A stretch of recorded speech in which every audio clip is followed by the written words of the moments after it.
High, সকলে কেমন আছো? জীবনের জলসাঘরে সকলকে স্বাগত। আশা করি তোমরা অনেক অনেক ভালো আছো, আর আমরা তো ভালো আছি। আগের ব্লকে কিন্তু আমি বলেছিলাম আমরা এসেছি সিএসএমটি স্টেশন, এবং সিএসএমটি স্টেশন থেকে আমরা বেরিয়ে পড়েছি গেট অফ ইন্ডিয়াতে যাব বলে। আর তাজ হোটেল, তার সাথে টাওয়ার টাওয়ার হোটেল, দুটোই পাশাপাশি আছে। ঠিক আছে, এটাই আপনাদেরকে দেখাবো। আপনারা কিন্তু পুরো ভিডিওটা অবশ্যই দেখবেন। যাওয়ার পথে দেখছেন কত সুন্দর দৃশ্য, সত্যি মনোরম দৃশ্য, মানে কি বলবো, এত সুন্দর লাগছে দেখতে চারপাশের প্রকৃতি। আমি ক্যামেরাবন্দি না করে পারলাম না, এত সুন্দর লাগছিল। সত্যি কথা বলতে এই প্রাকৃতিক সৌন্দর্য না আমাকে খুব মোহিত করে। তোমাদের কিন্তু কেমন লাগছে যাওয়ার পথের এই দৃশ্যগুলো? আর জানেন তো, এখানে আমি আগের ব্লকেও বলেছিলাম যেখানে বাসের ভাড়াটা না ভীষণ কম। দেখলাম এসি বাস, ওর 6 টাকা নিয়েছে, আমার 6 টাকা নিয়েছে, তা 12 টাকা নিয়েছে। এবারে আমার 2 কিলোমিটার মতো লাগবে সিএসএমটি স্টেশন থেকে ইন্ডিয়া গেট যেতে গেলে। আর ইন্ডিয়া গেটটা বলি, এটা হচ্ছে 1911 সালে প্রতিষ্ঠিত হয়েছিল। হ্যাঁ, আর এইখানে মানে কি বলবো, তার আগে হচ্ছে কি না পঞ্চম জর্জ এবং তার স্ত্রী হচ্ছে মানে মেরির সফর উপলক্ষে এখানে কিন্তু এই ইন্ডিয়া গেটটা হয়েছিল আর কি। যদিও ওনারা দেখে যেতে পারেননি পুরোটাই আর কি। ইন্ডিয়া গেট হচ্ছে কি না 1911 সালে হয়েছিল, আর প্ল্যান শুরু হয়েছিল 1915 এরকম সময়ে। তবে এই ইন্ডিয়া গেটের অনেক অনেক ইতিহাস আছে, পুরনো ইতিহাস। তোমরা কিন্তু পুরোটা দেখতে থেকো। আর এই ইন্ডিয়া গেট দিয়েই হচ্ছে কি না ইংরেজরা প্রথম যখন ব্রিটিশরা আমাদের দেশে এসেছিল না, ওরা কিন্তু এই গেট দিয়েই বেরিয়ে গেছিলো। লাস্ট যখন বেরিয়ে গেছিলো ভারত স্বাধীনতা লাভ করার পরে 1948 সালে এই ইন্ডিয়া গেট দিয়ে ওরা আরব সাগর পাড়ি দিয়ে নিজের দেশে গিয়েছিল। এই জন্য ইন্ডিয়া গেট হচ্ছে কি না খুব, মানে কি বলবো, ঐতিহাসিক দিক থেকে এক স্মরণীয় বস্তু একেবারে, কিছু বলার নেই। ওই জন্য আপনারা কিন্তু ইন্ডিয়া গেটটা দেখবেন, খুবই ভালো দেখতে। আর যাওয়ার পথে দেখুন এই যে দৃশ্য, না সত্যিই আপনাকে মুখরিত করবে। আমার তো ভীষণ ভীষণ ভালো লাগছে। আর তার পাশেই অবস্থিত হচ্ছে তাজমহল হোটেল। ঠিক আছে, তাজ হোটেল যেটা আমরা সবাই বলি তাজ হোটেল। এখানে তো অনেকবার আক্রমণ হয়েছে। 2003 সালে একবার হয়েছিল, 2008 সালে হয়েছিল, অনেক মানুষও মারা গেছে। তাই এখানকার এই ঐতিহাসিক দিকগুলোর না, মানে সত্যি বইতে পড়েছি এবং এগুলো জানার খুব উৎসাহ ছিল, আর সেটা আমার পূর্ণ হলো। এই জন্য চলে এসেছি দেখতে। দেখুন আমরা কিন্তু পৌঁছে গেছি ইন্ডিয়া গেট। এবার ইন্ডিয়া গেটে নেমে এই যে সামনে থেকে দেখেছেন কত মানুষ এসেছে দেখতে, কত জায়গা থেকে। আর এখানে দেখছি ফরেনার বেশিরভাগ সব এসেছে, মানে মানে ফরেনারগুলোই দেখছি বেশি এখানে ঘুরছে। ঠিক আছে, এই যে আমাদের সোনাই দাঁড়িয়ে আছে, রোদ তো প্রচণ্ড। ওই যে ওদিকে দেখুন, ওই তাজ হোটেলের একটা ডানা বলা যায় টাওয়ার হোটেল। ঠিক আছে, ওই টাওয়ার হোটেলটার দিকে দেখা যাচ্ছে। এবারে চলুন আমরা ইন্ডিয়া গেটের দিকে যাব। আর পাশে পাশে দেখছি অনেক ভালো ভালো হোটেলও আছে, দেখছি খুব ভালো ভালো হোটেল, একটা হোটেল। আর এইখানে দেখছি এত মানুষ সবাই এসেছে আর কি ইন্ডিয়া গেটে ঘুরতে, তাজ হোটেল। এবং ইন্ডিয়া গেটটা মানে কি বলবো, ভীষণ ভীষণ আমার তো দেখার খুব ইচ্ছা ছিল। এখান থেকেই হচ্ছে ব্রিটিশরা কিন্তু চলে গিয়েছিল আর কি। আর এই গেটই হচ্ছে আমাদের একেবারে শেষ প্রান্ত। আর এখানে হচ্ছে তারপরেই হচ্ছে আরব সাগর, সবই আপনাদেরকে দেখাবো। হ্যাঁ, আপনারা কিন্তু দেখতে থাকবেন পুরো ভিডিওটা। এইবারে যাচ্ছি আমরা, টিকিট কাটতে হবে। এখানে হয়তো 6 টাকা করে নিচ্ছে ইন্ডিয়া গেটে ঢুকতে হলে, 6 টাকা করে টিকিট। এবারে সেই টিকিট, আর ওই যে দেখছেন তাজ হোটেলের পাশের ওই যে মানে কি বলবো, টাওয়ার হোটেল হচ্ছে ওর একটা ডানা বলা যায়। এই যে আমরা কিন্তু ঢুকে পড়েছি এইবারে ভেতরে, কিন্তু টিকিট কেটে ঢুকে পড়েছি।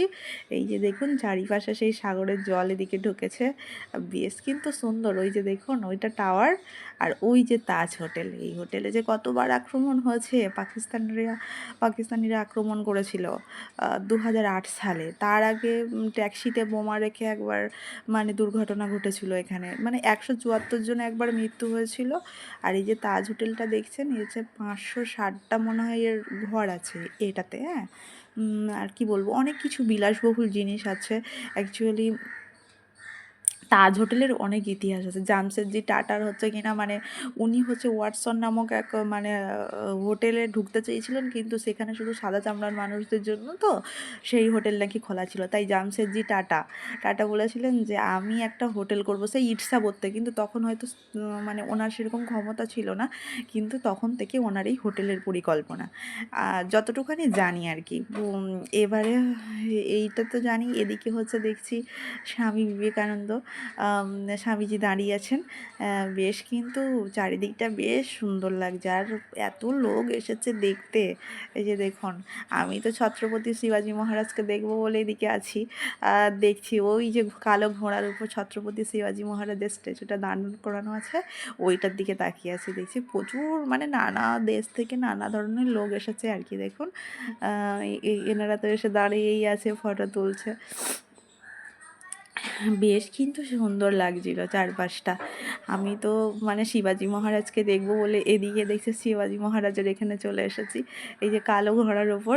হ্যাঁ, বেশ কিন্তু এই মূর্তিটা এই যে, আর এদিকে হচ্ছে কিনা সেই এটা হচ্ছে 22টা তালা আছে, এই যে টাওয়ার হোটেল, যেটা তাজ হোটেলের পাশে, যেন তাজ হোটেলের ডানা। এটা টাওয়ার হোটেল, দেখুন এটার হচ্ছে 22টা তালা আছে এবং খুবই সুন্দর। এর ভেতরে এত মানে কি বলবো, আর অনেক বড় বড় অতিথি, সব এই অতিথি হয়েছিল আর কি তাজ হোটেলে, অনেক বড় বড় মানুষ, যার জন্যই এত গৌতম আদানি থেকে শুরু করে। গৌতম আদানি যেদিনকার 2008 সালে যখন আক্রমণ হয়েছিল, গৌতম আদানি কিন্তু তাজ হোটেলের ভিতরে ছিল। হ্যাঁ, মানে কিভাবে যে উনি বেঁচে ফিরেছিলেন জঙ্গিদের হাত থেকে, পাকিস্তানিরা এই আরব সাগর দিয়ে এসে আক্রমণ করেছিল, নানা জায়গায় করেছিল।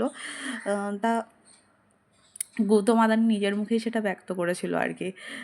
দুবাইয়ের এক মানুষের সাথে উনি হচ্ছে কিনা মিটিং করছিলেন আর কি। তা যাই হোক, উনি তো একটুর জন্য বেঁচে গেছে। তখন ভারতের সব থেকে ধনী আদানি, গৌতম আদানি। এইরকম আর অনেক ইতিহাস আছে আর কি। এই ঐতিহাসিক জিনিসগুলো আমাদের সকলেরই কম বেশি জানা দরকার। হ্যাঁ, আর এই যে তাজ হোটেলের অনেক ছোট ছোট ইতিহাস আছে। এখানে তো অনেকবার ক্ষতি করে দিয়েছিল, মানে এই জঙ্গি আক্রমণ থেকে শুরু করে এই হোটেলের অনেক কিছু ধ্বংস হয়ে গেছিলো। কত মানুষ, একবার তো 174 জন, 400 কতজন জখম হয়েছিল এবং 174 জন মারাও গেছিলো। কত মানুষ মারা গেছিলো।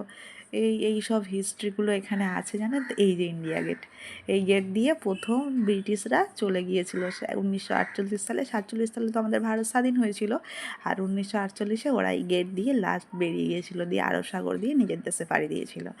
তাই এই যে ইন্ডিয়া গেট, এটা দেখে তো আমার তো স্বাধীনতার সেই দিনগুলো আর সব কিছু মনে পড়ছে।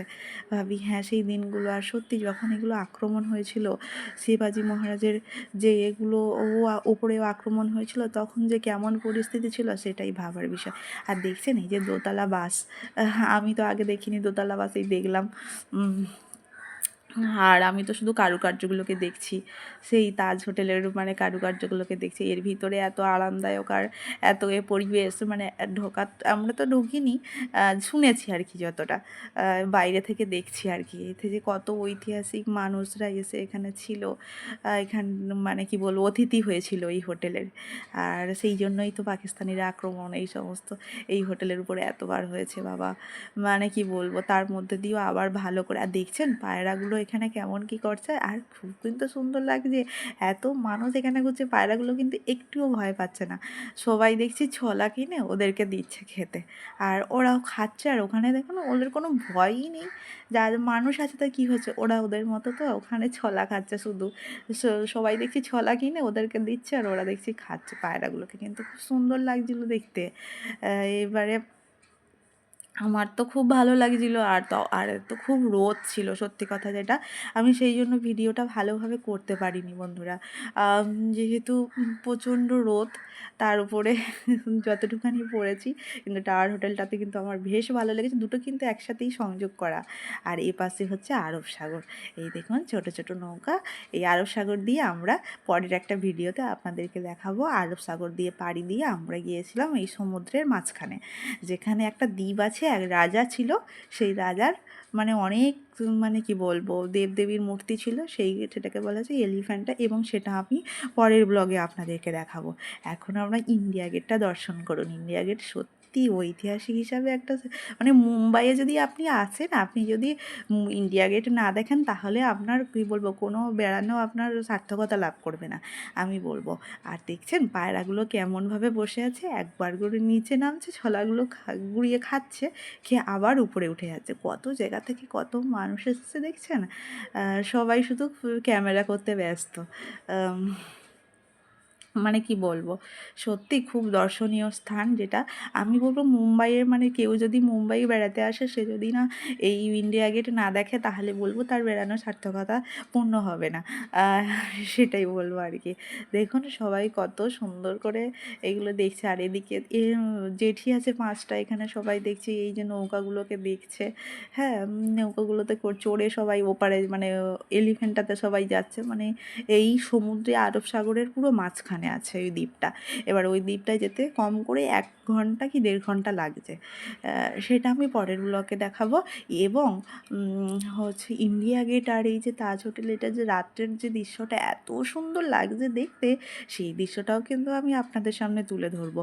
সবই তুলে ধরবো, আপনারা কিন্তু আমার ভিডিওগুলো দেখবেন, তাহলে আপনাদের ভালো লাগবে। দেখছেন কত সুন্দর জলের চারিপাশে, মানে মনোমুগ্ধকর একটা পরিবেশ আর কি, মানে কিছু বলার নেই। জাস্ট আমার তো ভীষণ ভীষণ ভালো লাগছে, কারণ আমি তো এগুলোতে কোনোদিনও আসিনি, সেই জন্য আমার তো ভীষণ ভালো লাগছে। সত্যি কথা বলতে, সেই আমার বাড়ি যেহেতু সুন্দরবনে আমি অনেক বড় বড় নদী দেখেছি, কিন্তু তার তো একটা কিনারা দেখতে পেয়েছি, কিন্তু এই এই যে আরব সাগর দেখছি প্রথম, এত কোনো কুল কিনারাই নেই। আর বেশ ভালো লাগছে, আর তার উপর দিয়ে যখন যাত্রা করছে না আরও সুন্দর লাগছে। এই যে এনারা হচ্ছে আমাদের সাথে যাবে, ওই যে বললাম না যে এই আরব সাগরের পুরো মাঝের দিকে, মানে 1 ঘন্টা যেতে হবে আর কি, 1 ঘন্টা 1.5 ঘন্টা এই স্টিমারে করে যেতে হবে। গেলে হচ্ছে ওই এলিফ্যান্টা দ্বীপটা পড়বে আর কি। এই যে এইতে আমরা উঠবো, ওই সামনে দুজন গেলেন, ওনাদের সাথে আমরা যাব। আর এই যে ইন্ডিয়া গেটকে টাটা জানিয়ে আমরা যাব ওই দ্বীপটাতে। তোমাদের কিন্তু সোনাইও দাঁড়িয়ে আছে যাবে বলে। কত দিনের পুরানো ঐতিহ্য দেখেছেন, কত সুন্দর, বেশ কিন্তু সুন্দর লাগছে। মানে কি বলবো, বেশ ভালো লাগছে, কত স্মৃতি জড়িয়ে আছে এর সাথে, জানেন কত স্মৃতি জড়িয়ে আছে। আপনাদের কেমন লাগলো ভিডিওটা অবশ্যই কিন্তু কমেন্ট করে জানাবেন। হ্যাঁ, তাহলে আমার আরও বেশি ভালো লাগবে, আরও ভিডিও নিয়ে আসবো। ধন্যবাদ, সকলে ভালো থেকো, সুস্থ থাকো, পরের